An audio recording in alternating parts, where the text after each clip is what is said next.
And away we go. So during the session, as I said, feel free to ask questions in the chat area. I may not get to them right away because I'll be busy going through a slide, but I will come back and check the chat regularly to answer the questions. So welcome everybody.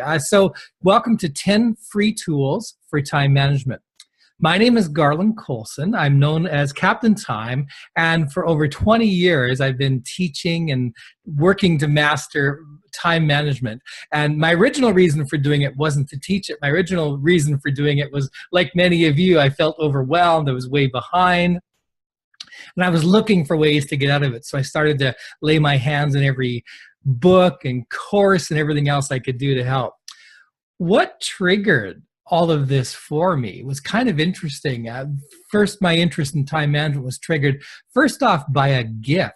And then this is a really powerful tool that was given to me by a manager when I worked in the bank. And he gave me a day timer. Now, my day timer, the pages were identical to this. Mine was a very lovely red leather, so it was a very nice leather, had my initials on it. And so my manager gave it to me for Christmas one year. And at first I thought, wow, what a thoughtful gift that he gave me, because it was just a lovely tool. And then my second thought was, is he insinuating I'm not very organized? So I wasn't sure which it was, but I like to think it was just because he was giving me a nice gift, but also maybe something that would help me get organized.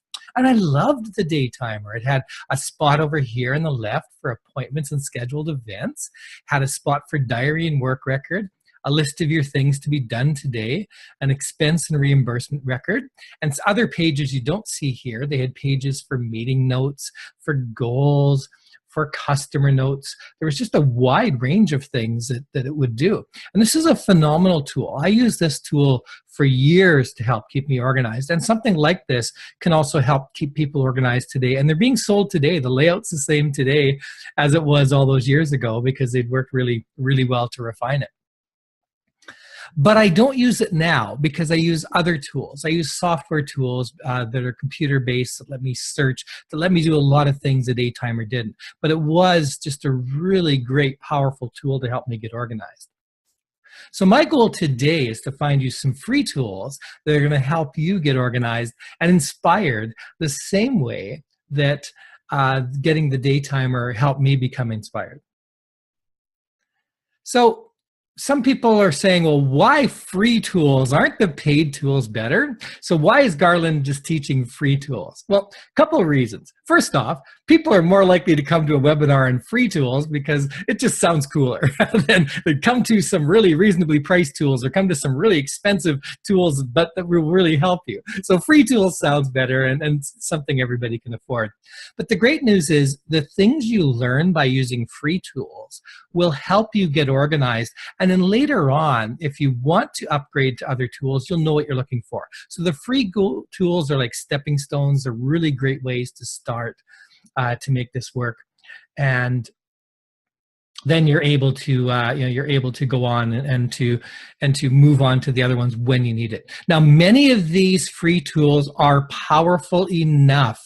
Of these tools, I use about half of these tools myself, even though I could afford paid tools, and I would afford a paid tool if it could do the job better. So these tools are that good that many of them are ones that I still use myself.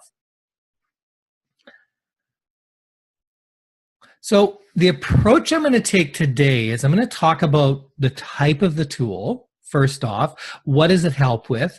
How can it help you? How would you use it? And then I'm going to show you the recommended free versions of the tool. So the first tool that I'd like to talk about is a task management system.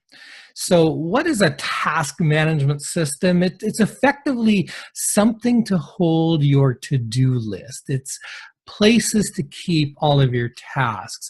A good task management tool will let you set your priorities. It will let you set your due dates. It might let you assign tasks to other people. Maybe you can even add files or links to it. Some of them let you set status levels like 50% complete or 75% complete. Some let you add comments. So it's really kind of it's a dashboard that shows you all the working activities of your organization.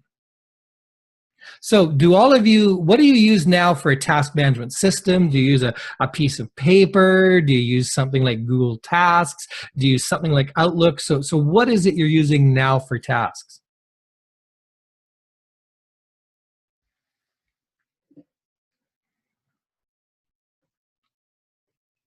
So the two free tools that I'm going to talk about today are Trello and Insightly. And Trello can be found at trello.com. And Insight is found at insight.ly. So these are two free tools. And certainly remember, if you're using a good free tool that already works, you don't have to change. But I'm just showing some free ones as well to give you some other options.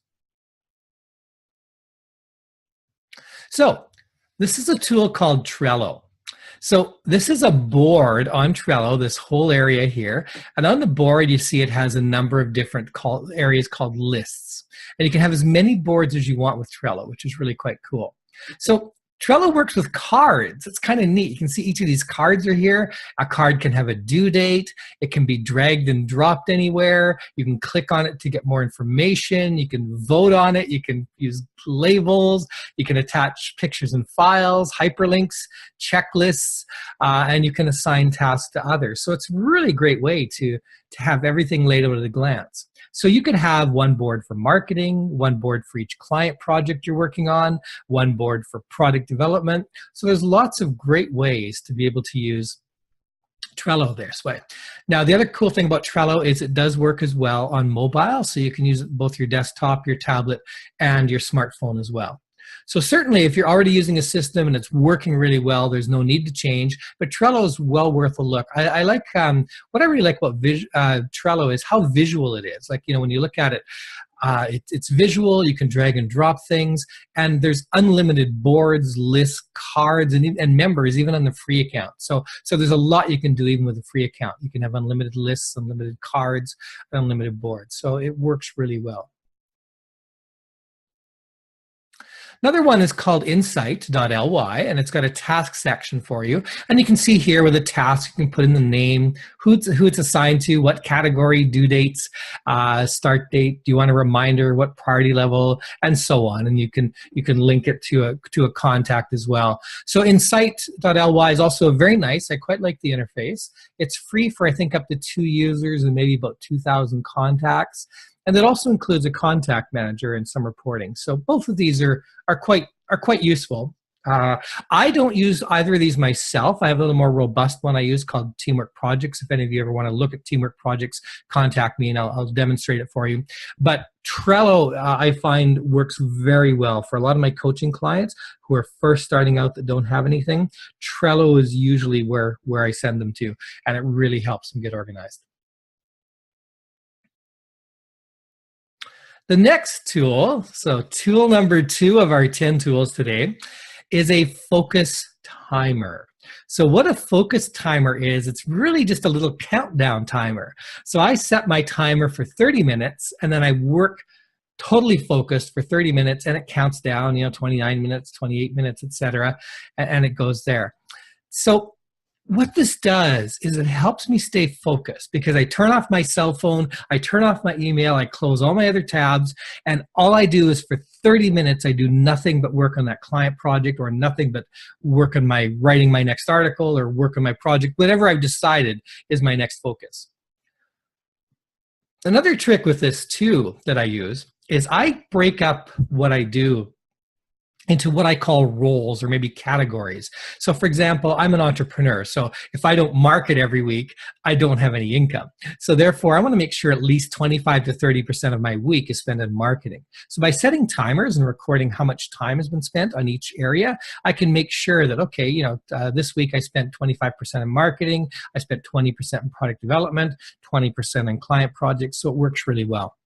The other benefit too is it makes you take short breaks. So at the end of the timer, I usually get up, stretch for 5 or 10 minutes, then I come back and do another 30 minutes of full focus on a task. So this really helps keep me focused.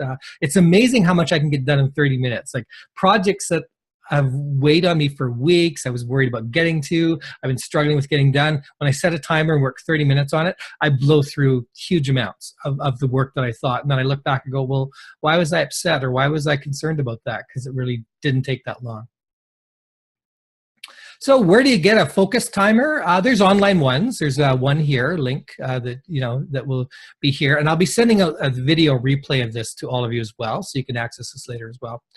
Your smartphone has one built in, so I think both the iPhones and all the Android ones have it built in. If you want something fancier, look in the App Store or in Google Play, for your phone, but you can get one there, and they're free. There's lots of free ones out there. Or if you've got a kitchen timer, perfect. It works the same way. So if, these are all free ones you probably already have. So any questions about using a focus timer to keep your focus going? For those of you who might have come across it, this is also known as the Pomodoro technique, and Pomodoro is, I think it's Italian for tomato, like those timers, kitchen timers that look like a tomato that you twist. So it's the same technique. It's the same idea.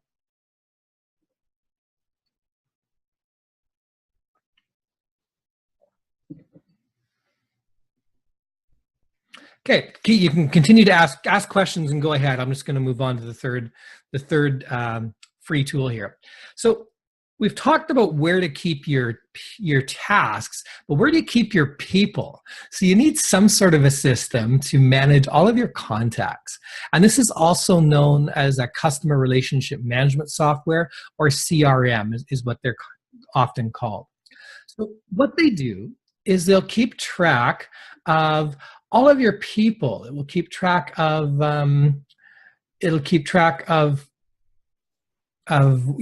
your clients, your suppliers, your staff, and all the contact info, the email address, the phone numbers, and everything else. And a good contact management system allows you to take notes. So people are always amazed. They say, Garland, you never forget. You remember everything. And I don't. It's because I take notes. So if we were to chat today and you mentioned your son had broken his arm, 2 weeks later, if we talk on the phone, I'll say, and how's your son's broken arm? And I look like a hero. And I really would like to be able to remember it myself, but I might have talked to 40 or 50 people in the next 2 weeks. So I may not remember exactly what everybody said. So this is where contact management systems really help, that they allow you to take notes. And they let you schedule the next time you want to contact them. So the key three things your contact management software needs to do is to have all that contact info, allow you to take notes about each contact, and allow you to schedule the next time you want to contact them. So there's a number of free ones you can use for this. Insights.ly I've mentioned before, and I'll show you a screenshot in a moment. There's also HubspotCRM, and LinkedIn itself can actually work as a really basic CRM. LinkedIn actually does now allow you to take notes, and it actually allows you to set a time when you'd next like to follow up with that person, and then it will send you an email with a list of whoever you should follow up. So these are three of the tools that I recommend. Once again, there's a screenshot of Insightly, and here you see it's got the person's name, their email, phone number, website, address, even LinkedIn or Twitter, any dates you want to remember for them, background information, any links. And it also, in the next screen, it will also show history, emails you sent them, notes, files relating to them, tasks and events. So you can set tasks as well. So again, it's a really simple tool, free up to about 2,000 contacts, which for most people is great to get started. And it will be a good way to be able to keep in touch. And this is really key for me, because if I contact you today about a coaching program, and you might say, Garland, I'm not ready now, but I might be in 6 months. In 6 months, you'll hear from me, because I took that note and then I make it a task. And I've had people say to me, Garland, I'm really surprised you keep following up with me, and you've followed up with me for almost 2-3 years. You've been so patient, and you always keep in touch, and that's what I use it for. I use it to keep in touch. Now, incidentally, I never badger people who aren't interested. If you were to say, Garland, I'm not interested in coaching, and I would write that in the notes, and then I would delete the task. I wouldn't follow up again. So I, never badgering people. These are people who've expressed an interest, who want to be helped, but just can't right now for some reason. And this makes sure that my clients don't fall through the cracks. Similar tool called HubSpot. You can have a look at it. It has similar stuff about when you can last contact them. They actually give you a life cycle plan here, which is, are they a lead or are they a client? You know, where are they at? Have you sent a proposal yet? And some notes and tasks and things like that. So a similar idea there. So what do you all use for your contacts right now? Does your contact let you schedule follow-ups?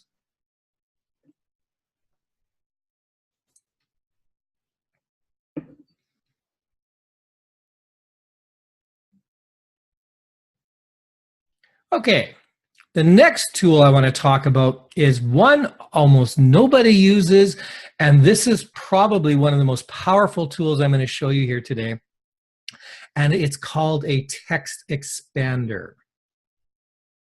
So what is a text expander? So a text expander, imagine having a little robot that would do all your typing for you. That's what text expander is.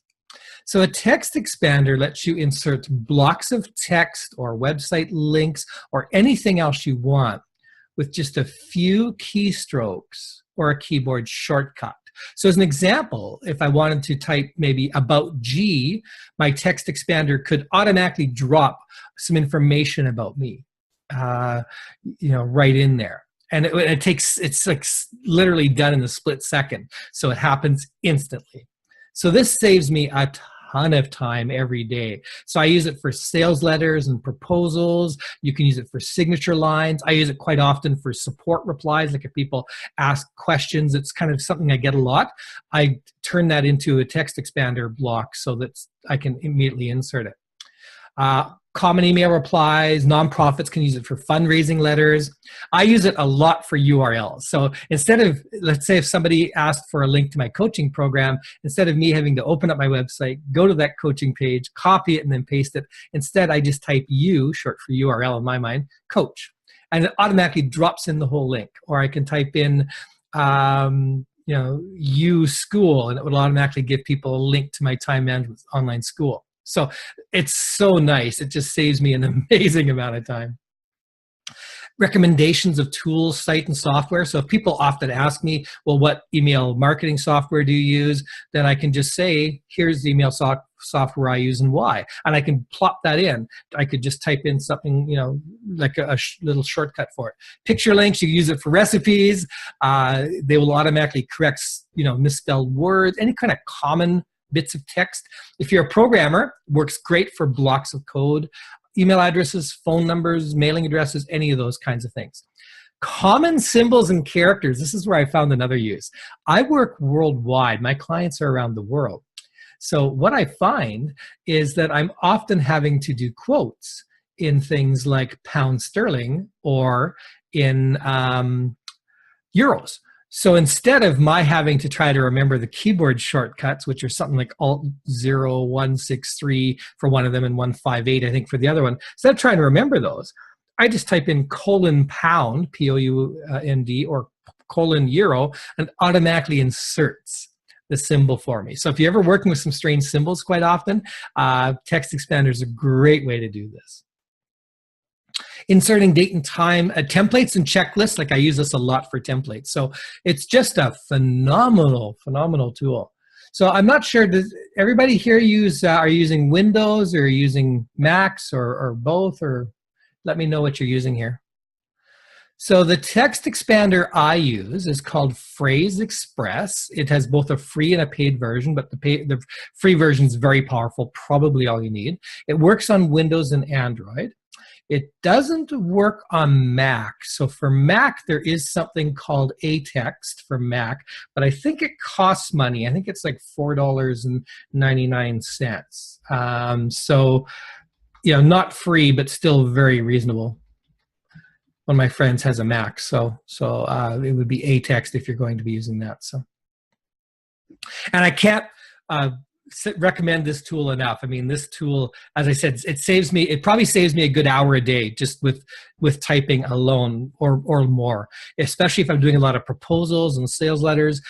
I just type in, the short code for whatever my sales letter is for whatever I'm promoting, and bang, it's there. Then I just make a few adaptations for that client and hit send, and it's out. It's away.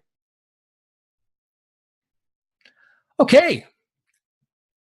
Free tool number 5 is an online calendar. So this kind of replaces the old day timer that I used to use. So what a good online calendar will do for you is it reminds you of appointments and calls. So it's a little different than tasks. Most tasks you might schedule for a date, but it's not usually a certain time of the day that you have to work on a task. But appointments and calls are different. If you've got a dentist appointment or a meeting to go to or a client phone call that's been scheduled for 10 a.m. this morning, or to remind me of a webinar, like I have to show up for my webinar today, that's where I use an appointment calendar for that. You can online calendars are great because you can share them with your team or family, unlike calendars that are sitting on your wall or sitting on your desk. And online calendars can work across all your devices, your computer, your tablet, and your smartphone. So this is awesome for me because if I'm out speaking at a conference and during the break somebody comes up to me and says, Garland, we have another conference. We'd like you to come and speak at our conference as well. Ours is on November 12th. Are you free? I can immediately open up my smartphone and say, yeah, I'm free. And I can book it right there in the spot. You can even embed an online calendar in your website if you have events or something that are public. And you can have multiple calendars. This is cool. So the tool I use, I'll talk about in a moment, but I have a calendar for my public speaking, a calendar for my personal life, and a calendar for my business. And they all show up in the same calendar for me. But if I wanted to show just maybe my upcoming events on my website, I could show just that calendar. So the free tool that I use is Google Calendar. One of the reasons I use Google Calendar is pretty well everything else has to work with it or be able to link to it because Google Calendar is the most widely used one. So Sherry's got a question. So doesn't it take time to set up links or codes and then you have to remember them? So this is back for the text expander. So a really good question. So but what happens, Sherry, is I actually just type, let's say I was going to do a proposal for you.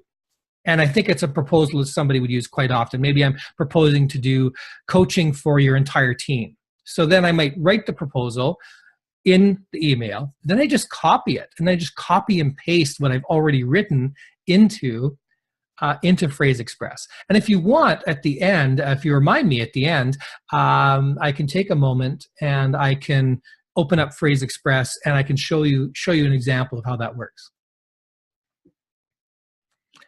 So as I mentioned with Google Calendar, you can have multiple calendars, work, events, and personal. It works on mobile or on your desktop. It's just a phenomenal tool and pretty much everything else integrates with it. So if you're using another calendar tool, chances are it will synchronize with your Google Calendar anyway. So that's number 5. Number 6 is a time tracker. And I think time tracking wins for the most powerful time management tool that people hate to use. But it really works. So what a time tracker does is a time tracker, I use it as a diagnostic tool with my coaching clients. So a time tracker can make sure, firstly, that you're spending the right amount of time and on all your roles. So as I mentioned, I have to spend 25 to 30% of my week on marketing or I'm not going to have enough income. So therefore, time tracking makes sure that I'm able to spend that. For a lot of people too, a lot of people who manage other people, you often have to do performance reviews. And it's very common to get to the end of a whole year and go, oh no, performance reviews are due. And then you're scrambling to try to do 20 people's performance reviews when you haven't been taking notes all along, haven't really been preparing for it, haven't been having proper meetings with them about their career path and things like that. So you're scrambling to catch up. With time tracking, you can say, okay, I'm going to spend an hour, I'm going to spend 2 hours a week on performance review preparation. So by the time you get to performance review time, it's really easy because it's all set up for you. So that's what time tracking can do. Time tracking can also detect interruptions so you can reduce them. So it can show how many times you're being interrupted in the day, and it can help you find time wasters. So one of my clients, for example, has this course he's teaching, he's being paid to teach it, but he's only being paid for about 10 or 12 hours. But he found when he tracked how much time he was spending 35 hours a week, not 10 to 12. So effectively, he's getting paid well below minimum wage. So by time tracking, we were able to identify he's spending too much time in this. He either has to raise his price for managing this course, or he needs to restructure it so he can do it faster. So here's two of the tools I recommend. The one that I use most is Toggle, and I use this with a lot of my coaching clients. And Toggle is great for active tracking. It ensures that the right amount of time spent in each role. You enter what your task is, and it will track how long you've spent. You hit done when you're finished, and then just go on to a new task. If you don't think you have time for that, or you think it's too nitpicky, try Rescue Time. Rescue Time's passive, it runs in the background, and it just tells you how productive you are this day based upon what you had open. And it gives you some information about what you've worked on most. It's not as accurate as Toggle, but it will help you tell, for example, if you've been spending too much time on Facebook or forums or something like that. Rescue Time might be a good one to install on your staff computers. If you're worried your staff are wasting time, installing Rescue Time is great because nothing pops up. It just automatically tracks everything, and it will show you where they're spending their time.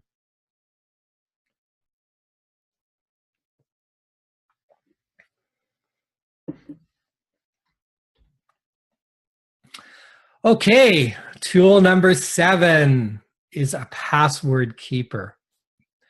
Every website we go to now seems to want to have passwords, and it's important that the passwords be complex. We don't want them to be very simple. If your password is something like your cat's name or your kid's name or your husband's birthday or your kid's birthday, that's really easy to crack. Somebody could probably figure that out. Those are like the first 4 or 5 things I would try if I sat in front of your computer. So it would be quite likely that people can break in. So you need some sort of a place to hold all this. For me, like I have not only my passwords, but my client passwords because I manage some websites for clients. So it's a crazy amount of passwords I have to keep track of. So here's the tool that I use. It's called KeePass. And it's located at KeePass, K-E-E, I know it's spelled weird, PASS.info. So KeePass just lets you create folders and entries with the username and password, and then you can actually just double click on them to open the URL, and then you can just copy and paste the username and password in. One of the features I really love about this is it's got a search section up here so I can search. So if I want to know what my login is for my email, I can just type the name of my email program. If I want to know what the login is for my WordPress site, I can just type that in. If I want to know the login for my client site, just type in the client name. And bang, it shows up just instantly. So it's there. So it's really fast. This will also generate all of your passwords for you. So I have it generate really long passwords that are impossible to remember so that they're really hard to crack. And then I just have one basic password to get into the database so that I'm able to get in that way. So I strongly recommend you have some sort of a password keeper. It's almost, if you're wasting a lot of time having to reset passwords, get emails sent to you because you don't remember them, this will solve the problem. Choosing the same password for everything is not the solution, because if somebody breaks any of your passwords and they've got access to your online banking, all your emails, they can start sending out information under you. They can spam everybody you know. It's just not a really good thing. So. Free tool number 8 is a mind map. So what is a mind map? A mind map's this weird looking thing that we've got right up on the screen here. So a mind map starts with a central theme. In this case, this is the mind map I did for some of my time coaching clients. And then it's got sub-branches. You see 1, 2, I've got 7 different sub-branches here. And underneath each of these branches, if I click on the little plus sign, it opens up and gives me sub-branches and even more. So the cool thing about it is I can open up and focus on just one area if we're talking about goals today, but I can close that off, and then if I want to talk about time blocks, then I can set that up. So very great for brainstorming, great for planning, great for training. They just work really well. You can zoom in. I'm really a proponent of mind maps. I find they're a really great way to to work and even to think and to brainstorm. And I love the fact that I can just jump to any of these. So I want to open number 7, I would just click here and jump on that, and then I would be able to do that.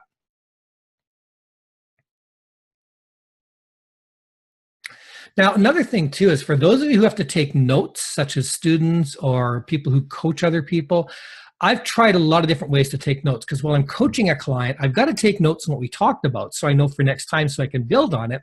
But I don't want to be spending so much time typing that we're not actually talking, we're not moving forward. So what's the answer? So the answer for me has been mind maps. So I find mind maps are the fastest way for me to take a note. I can click here, hit enter, I get a new topic at the same level. If I click here and hit tab, I get a new sub branch. So it's just incredibly fast for me to be able to take notes. And I can actually jump around. I can move around here much quicker than if I had one long document for taking notes and I had to say, okay, well, now we got to go back to marketing. This lets me just jump around to all these different areas. So it works phenomenally well. So where do you access mind maps? Okay, so the mind map program I use is called Xmind.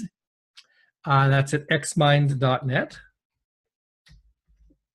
And that is a free one that works for Windows, Mac, or Linux. So it actually works for all of them. And it's an incredibly powerful tool. They do have a paid version as well, but the free one is more than powerful enough. And if you do find there's some of the features you eventually want to use, go ahead, but the free one is more than enough to work with. I think I'm still working with a free one myself. And it's just a really powerful tool for this. So, are any of these useful so far?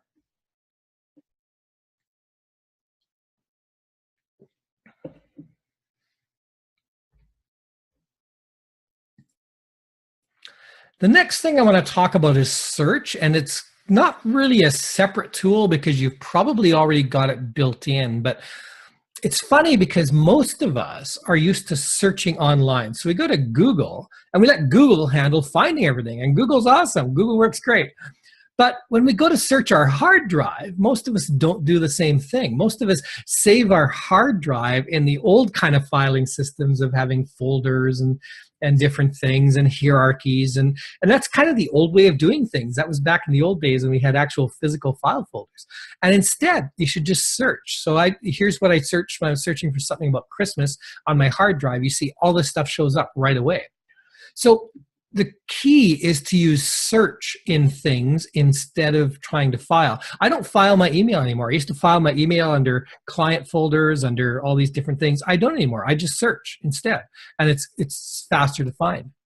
So the search you can use computer, it's built in. You just, Windows, you go to the bottom right-hand corner. I think Mac has it too, I'm not sure where. For the web, there's a built-in search on Google. If you're using Gmail, there's a built-in search as well. So there's built-in search everywhere. So stop worrying so much about trying to file everything and just search for it. One tip I'll make with this is to make sure you give your file names good names though, because as an example, if I were to file my taxes on my computer, for both maybe myself and maybe if I've done my wife's as well, I wouldn't go with a level of taxes, then Garland folder, and then Terry folder, and underneath that put taxes 2016, because it doesn't say whether it's Garland or Terry. So I would actually throw them both maybe in one folder called taxes, but give the file name to be Garland Taxes 2016, Terry Taxes 2016, so that they're easier to find. So that would be my tip, is use better file names for everything, and then that way you can find everything.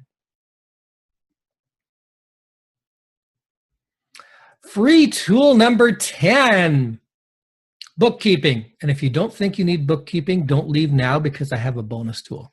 Okay.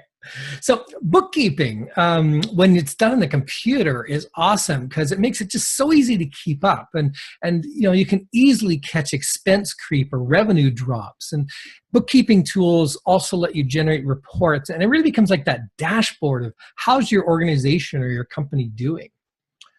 So it's a really great tool. Donald made the comment, MapMind really works in a visual system rather than linear, which accords with the way the mind works. He says he's been able to remember seminar content years later as a result of using this system. And thanks for bringing up that point, Donald, because the mind mapping is huge that way. Now, the other thing I do is, have you ever read a book and the book is really good, it's on your topic, but you kind of almost need a checklist to actually apply the book, because a lot of the books maybe in the history of the topic or examples or stories. I actually take books that I really have to apply and I mind map them. So I had a client wanting to learn a concept called value pricing, which is very important if you're doing consulting and stuff. So I bought the best book out there in value pricing, which was like $63 US. It was a crazy, crazy amount of money. And I bought it. And what I did was I read it, and it was a good book, but it's not set up to work step by step. So instead I use the mind map to go step by step on that. So thanks for bringing that up, Tom. So back to bookkeeping. So you need this bookkeeping to keep up with it. You don't want to be going to your accountant at year end with a shoebox full of receipts, and because things get lost. And you also don't know what's happening. Are you really bringing in enough money? Is your expenses creeping up? What's going on? So the tool I use is called Wave Accounting. So if you search online for Wave Accounting, it's a free tool, very easy to use. If you look down the bottom here, you'll see the transactions are simple. The date, description, amount, and what it was, like what category it is, and which account it came from. And it will handle GST as well. For those of you who might have to charge GST, it will handle that. So it will handle taxes. And over here, you can see that it does a financial snapshot, gives you reports on invoices coming due, bills you owe. It's got a lot of great reports as well. And it's a free tool. So it's just a phenomenal tool, especially for nonprofits or smaller businesses where you're at the point where you really don't want to, you want to keep your expenses down.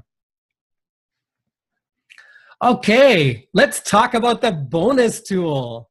So the bonus tool is, I'm going to give you an auxiliary brain today. So I want to give you your own knowledge system. So what is a knowledge system? So it's your auxiliary brain. It's to get everything out of your head. So the key thing about being able to fully focus is to get stuff out of your head, because your mind jumps around. Your mind goes kind of monkey mind all the time, right? So what we need to do is we need to have a place to put all these things. So all your tasks, of course, are going to go in your task management system. So we got a bucket for that. All your people are going to go in your contact management system. So you're going to need a bucket for that. But what about everything else? Where does that go? So I suggest that you get put all of your knowledge into a tool like Microsoft OneNote, which is a free tool. So Microsoft OneNote is a tool. It looks a little bit like Microsoft Word when you type in it, but you'll see it's different, and it gives you notebooks here. So you start off by creating a notebook on any topic. Then you can have tabs across the top, as many tabs as you want, and under each tab you can add as many pages as you want. So this can be text, it can be pictures, it can be links. I clip articles from the web to here all the time. So if I find a great article on the web, I clip an article to the web into here. And the great thing is, if my internet's down, I can still access this offline. Then I just do search, and the search finds all of this stuff instantaneously. So this is my auxiliary brain. This is where everything goes. I use it I write articles in here. I throw article ideas in here, new product ideas. I have notebooks for each of my clients where I gather together anything with them, and it's all in one spot. If you're a nonprofit and you'd like to do documentation for your nonprofit, OneNote's a great way to do documentation as well. And again, it works on mobile. So you can access your notes from anywhere. I've actually sat in a doctor's office and wrote workshop outlines in Microsoft OneNote while I'm sitting in a doctor's office. So any questions about these 11 free tools?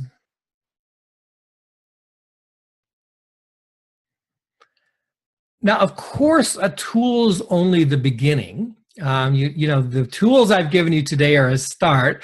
I need to put them together with your own creativity and how you're going to do it, and work out the best ways to do them, along with discipline to make sure you're using them every day, because it's hard to use if you have a task management system that used to be where you'd handwrite things and then you kind of switch to something like Trello or Insightly or Microsoft Outlook.